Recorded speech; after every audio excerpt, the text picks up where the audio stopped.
What's something from the early days of the internet which younger generations may not know about? I used to keep a magazine beside the computer so I could read something while waiting for a web page to load. You have to try to put yourself into a mindset of how you would go about finding things on the internet in the days before popular search engines like Google or social media. Discovery of content ended up being due to word of mouth, ISPs and their services, or finding links from other sites you knew about. I remember a lot of fan pages / fan sites for different things would all have sections of affiliate links to other similar fan pages and sites in a mutual effort to help people discover other similar content.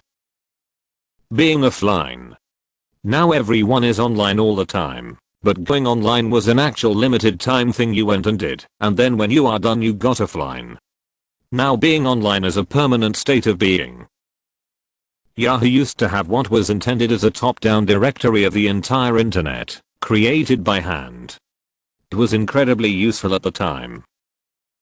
The excitement of upgrading from a 28K modem to a 56K modem and mail being by invitation, only when it was first launched.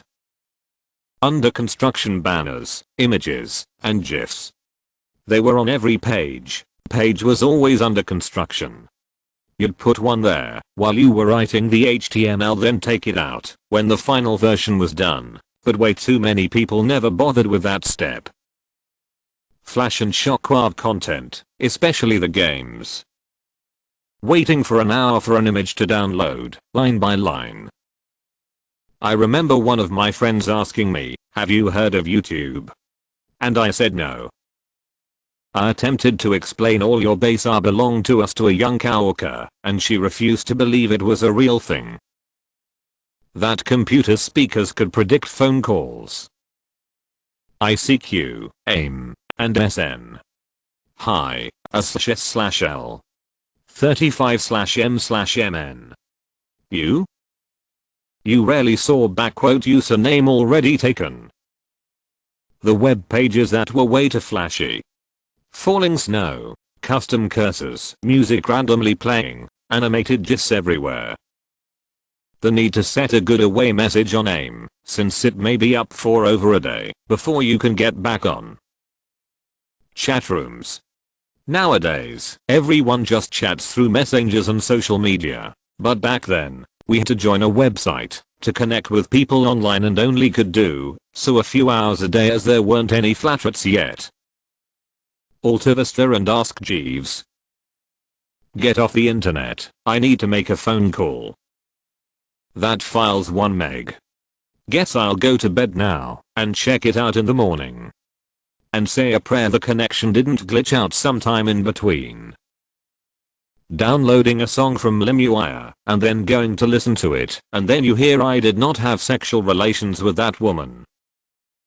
Back in my day, we had *ONEM, and it was of a man's horribly gaped arsehole, and we were grateful to have it.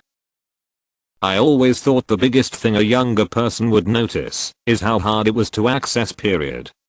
Not the difficulty signing on, but finding a place to get on. We can just get on our cell phone and look up game cheat codes or item locations. I remember going to a friend's house with a notebook and writing down stuff for FF7, or going to Cheat Coder Central.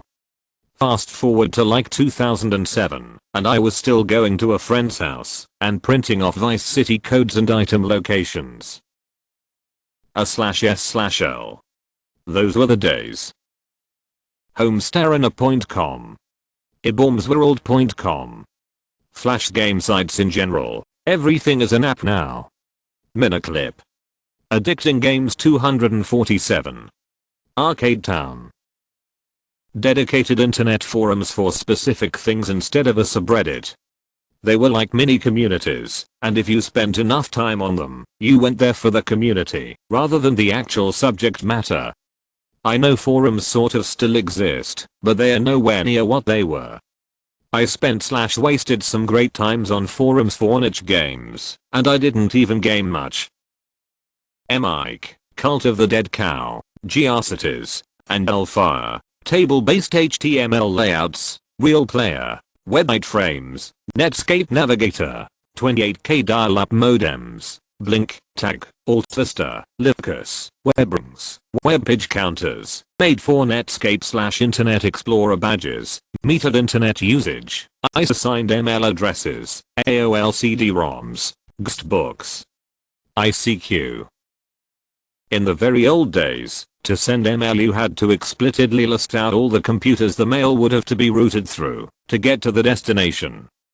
Thank you Eric Allman for SendMail.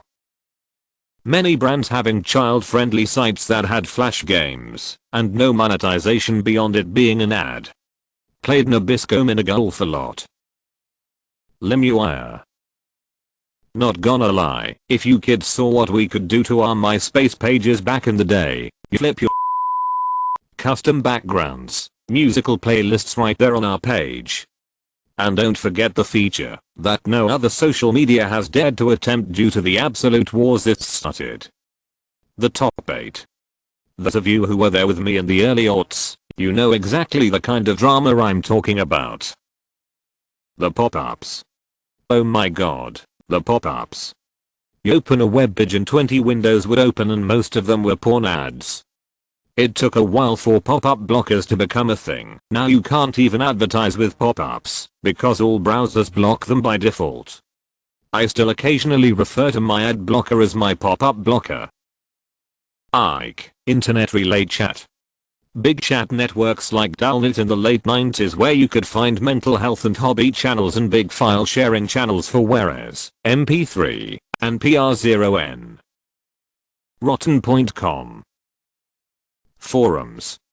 People on Reddit right now seem to think they are being persecuted if they get warned or banned from a subreddit. Back in the day, you had individual forums.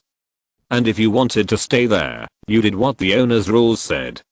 Because nobody gave a if you thought you were unfairly banned. And it was difficult to find alternative forums, so you had to deal with it. Badger. Before it was all corporate. So many homemade pages, for any interest you could think of. Don't mean MySpace or Tumblr either.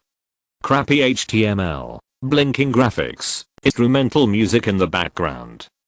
I met one of my oldest online friends in 1997 through a site he made for our favorite band. We were ML pen pals 4 years before social media was a thing. The hamster dance. Webrings. Homesterina. Asterisk the early internet was very slow. Even text-only websites would take time to load. Asterisk you had to use the home phone line to be online, using a dial-up modem. Which meant you could talk on the phone, or be on the internet, but not both. If you were a fancy rich person, maybe you had a second phone line just for the internet, but that was rare. This was way before cell phones, when landline phones were much more important. Asterisk my friend had a Prodigy account, which predates even AOL. The first time I ever used the internet, probably around 1990, we were on a Prodigy forum and my friend posted something with or the like. About a week later his dad got a letter in the mail, as in a paper letter through the post office, from Prodigy, stating that the language he used in the chat was inappropriate, and please refrain from using bad words. It was a different age,